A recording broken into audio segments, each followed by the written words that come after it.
The epilogue, a message to Chancellor David Banks. Hello, Chancellor Banks. My name is Cassandra Lewis. You can call me Lou. Let me start by saying if the supervisory regime told you anything about me, it's a part of their pathology and not actual. I speak about you, Mayor Adams, and Regent Chancellor Dr. Lester Young Jr. positively in Journal 4, scapegoating in the organizations regarding my only resignation from the system. That resignation entailed me being told to replicate your old boys school model with a fifth grade class in Community School District 23. I was given your book to read and then told I could not follow any of the structures and policies you and the federal government had in place for your organizations. Dr. Mia Teresa Pate can corroborate most of my story. She was the superintendent who tried to hold the principal accountable for her malignant decision making during that period. Chancellor Banks, at the Queen's hearing on mayoral control, you mentioned that persons opposing mayoral control should present specific alternatives for debate. I am open to debating the ideas I presented in this video series. Unfortunately, members of the supervisory regime continue to retaliate against me and try to cover up their wrongdoing under your tenure. I remember that in one of your press conferences, you said that most of your work has been dedicated to solving problems due to adults behaving badly. I believe you.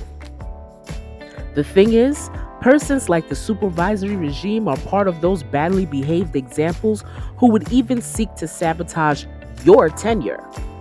Look at my situation. It started under Mayor de Blasio and Chancellor Carranza, yet they continued retaliating against me and seeking to cover up their wrongdoing during your leadership. They do not care about embarrassing the system, and they do not deserve protection.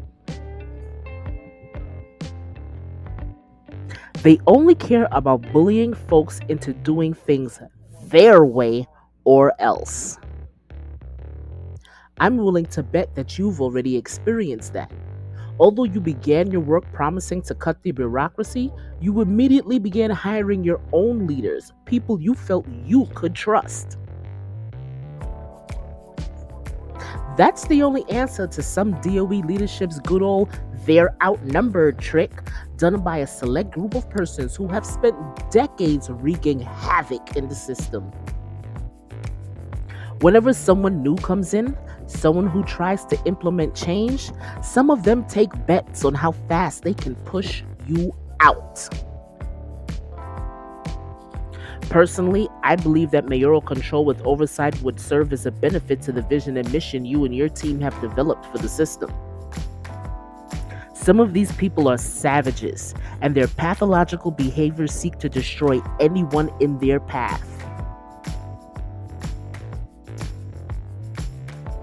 Please consider all of the information that I have presented throughout this video series. Please consider utilizing Gilpin-Jackson's Appreciative Inquiry-based Resonant Transformation with all stakeholders to change the quality of communication used throughout the system, starting with modifying the chosen curricula to meet the needs of all students.